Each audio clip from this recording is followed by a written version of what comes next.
సంక్రాంతి పండుగ మూడో రోజు కోసుకు మంచి డిమాండ్ ఏర్పడుతుంది. కోడి పందెంలో నేల కొరిగిన కోడిపుంజు మాంసాన్ని కోసు అంటారు. ఉభయ గోదావరి జిల్లాల్లో సంక్రాంతికి ఈ కోసుకు మంచి డిమాండ్. ఇక ఈ కోసు గురించి మరిన్ని వివరాలు కోడి పందెం బరి నుంచి మా ప్రతినిధి మురళీకృష్ణరాజు అందిస్తారు. కోడి పందాల్లో చివరి ఘట్టం. కోడి పందాలు నిర్వహించిన తర్వాత బరిలో ఏదైతే పోరాడి ఓడి కన్ను మూసిందో ఆ పుంజు కూడా ఆ ధర ఆకాశాన్ని అంటుతుంది. వీటినే కోజా అంటారు. కోడి పందెంలో మొదటి పందెంలో చనిపోయినటువంటి ఏదైతే కోడి ఉందో ఆ కోడిని కోజా అంటారు. ఈ కోజా ఖరీదు కూడా అధికంగా ఉంటుంది. బంధువులకి గిఫ్ట్గాను అతిథులకి గిఫ్ట్గా ఇవ్వడానికి ఈ పందాల రైళ్లు పందెంలో వచ్చినటువంటి ఏదైతే కోడిపుంజు ఉందో ఆ కోడిపుంజుని చాలా చక్కగా తయారు చేసిన తర్వాత ఈ వంటకాలకి సిద్ధం చేసి వాళ్ళకి అందిస్తూ ఉంటారు. జనరల్గా ఒక్కసారి కోజా రుచి చూసిన వారు ప్రతి సంక్రాంతికి వచ్చి ఇక్కడ కోజాను కొనుక్కునే అలవాటు ఉంటుంది. ఈ కోజా ధర కూడా బతికిన కోడి ధర ఏ విధంగా ఉంటుందో ఈ చనిపోయిన కోడి ధర కూడా అదే విధంగా ఉంటుంది. ఎందువల్లంటే ఈ కోడిపుంజు పెంపకం సాగించిన విధానాన్ని బట్టి కైమ, బాదం పిస్తా ఈ రకమైనటువంటి డ్రై ఫ్రూట్స్తో పెంచినటువంటి కోడిపుంజు కావడంతో దీని ధర అధికంగా ఉంటుంది. అవి మన దగ్గర ఉన్నటువంటి కోజా మనం చూడవచ్చు.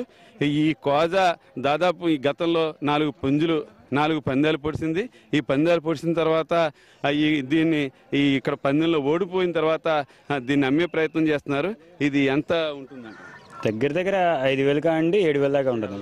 ఈ కోజా ఎందుకు అంత ఇష్టంగా తింటారు? ఇది ఏంటంటే 3 నెలల నుండి 4 నెలల నుండి బాదం, ఉప్పు, కైమ అవి మేపడం మీద మీకు ఏంటంటే ఆ రేటు ఉంటుంది. అందువల్ల ఈ పందుల్ని పెంపకం సాగించిన దాని వల్లనే కోజాకి ధర ఉంటుందా? అవునండి, నిజమేండి, కరెక్ట్ ఏం చెప్పింది. అంటే ఎందుకు ఎన్ని కేజీలు బరువు ఉంటే ఎంత ఉంటుంది? మామూలుగానే పందెంలో కోజా అని ఎందుకు అంటారు అసలు? కోజా అని చచ్చిపోయిన తర్వాత కోజా అంటారు కదండి, దాన్ని ఆ రకం కోజా అండి. అది ఇప్పుడు మేలుకోడి అది ఏంటంటే మేలుకోడి పందెంలో గెలిచింది అంటే ఒక యుద్ధం 5,000 కాండి 7,000 దాకా ఉండొచ్చండి. అది ఏమంటావు? ప్రాణాలను అర్పించిందండి. అది అంటే పోరాటం చేసి దాని ప్రాణాలని చివరి దాకా ప్రాణం వదిలేదాకా దాన్ని బతికితే చచ్చిపోద్ది. అందుకు దాన్ని కోజా అంటారు. అందుకే దాన్ని అంత ఇష్టంగా దాన్ని అంత రేటు ఎత్తుకుంటారు. అది విరమణం పొందింది. అది చనిపోతానని తెలిసినప్పటికి కూడా పోరాటం చేస్తుంది.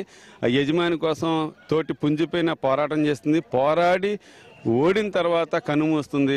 ఆ కన్ను మూసేంత వరకు కూడా అవతల పుంజిపై కత్తి విసురుతూనే ఉంటుంది.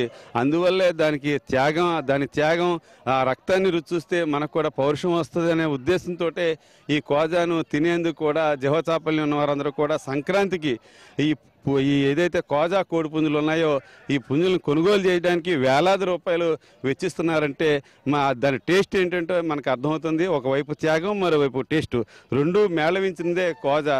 అందువల్ల కోడి పందెంలో ఏదైతే వీగిపోయిన కోడి పుంజు ఉందో దాని ధర కూడా వేలాది రూపాయలు పలుకుతుందనేది ఇక్కడ పందాల రైళ్లు మనతో చెప్తున్నారు. కెమెరా పర్సన్ ఆంజనేయులతో మురళి, భారత్ టుడే, పశ్చిమ గోదావరి.